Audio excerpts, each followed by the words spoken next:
Hi, today I'm going to be talking about the idea of arranged marriages. Now, what are arranged marriages exactly? In the article, Where Do Arranged Marriages Still Exist? It provides us with the perfect definition.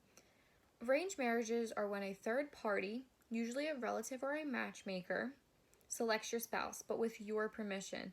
This is distinct from forced marriages where there is no consent, as is the case with child brides. Now, arranged marriages are often thought about very negatively, and the article Arranged Marriage Fact states this is attributed to a lack of knowledge about the whole concept of arranged marriages. Not all these marriages are forced.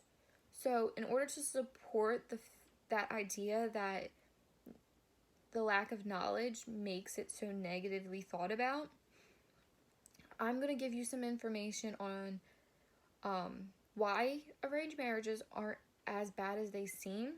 I'll be telling you about the effects of arranged marriages, why they exist, and where they're still practiced today. Arranged marriages are actually proven to be beneficial and generally more successful. In the article, Can People in Arranged Marriages Really Fall in Love? It states, one 2012 study by Statistic Brain showed that the global divorce rate for arranged marriages was just 6%.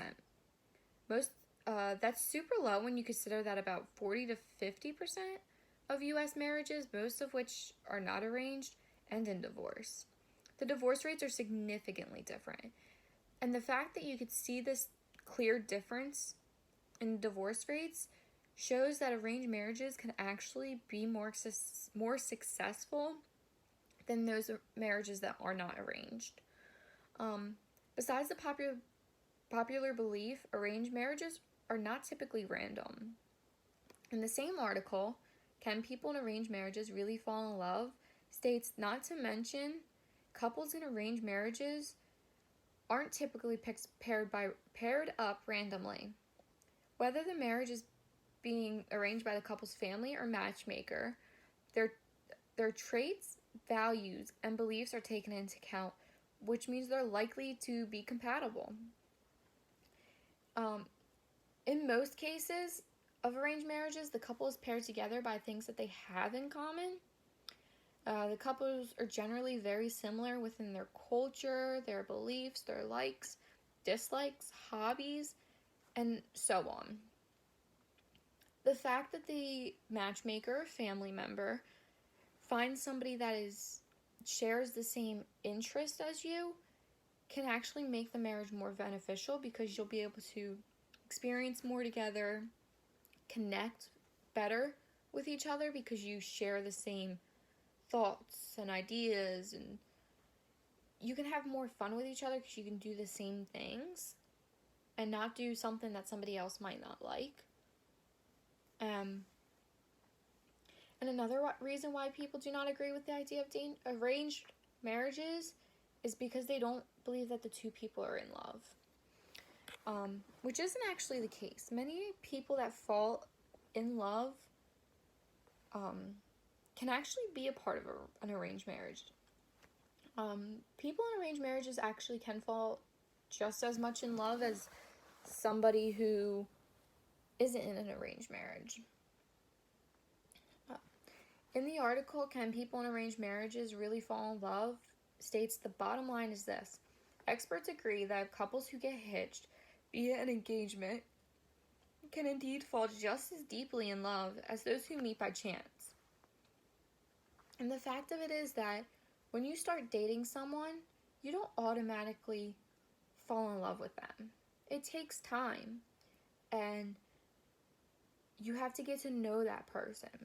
Just like with an arranged marriage, even though those people are already married and made that big commitment, they can still fall in love with each other because they're spending day in and day out with each other, learning just as much as each other as anybody who's dating. So they can actually still fall in love with each other, which isn't something that many people believe. People believe that because they're being forced into it, that they couldn't really ever love someone that they were forced to be with. But that's not the case at all.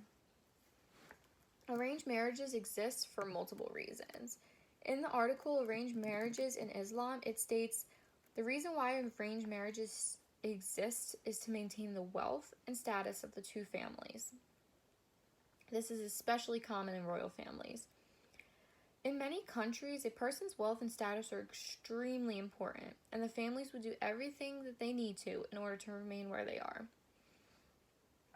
This could actually be very beneficial in the fact of arranged marriages because these people experience the same lifestyle and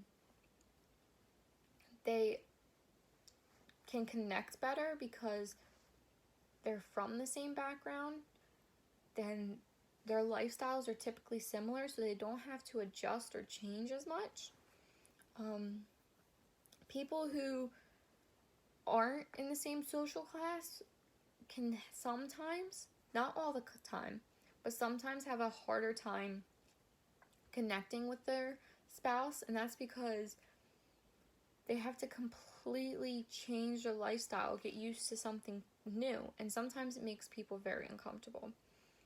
Like for example, if somebody who's rich starts dating somebody who isn't as rich as them, they have to find this sort of middle ground to know how to react and interact with each other, because you don't want to do something that the other person isn't used to, and it makes them very uncomfortable, and then makes it hard for two people to kind of connect with each other. And that's why sometimes arranged marriages are more beneficial, because these people are from the same lifestyle and they understand each other just a little bit more than those who aren't from the same social class.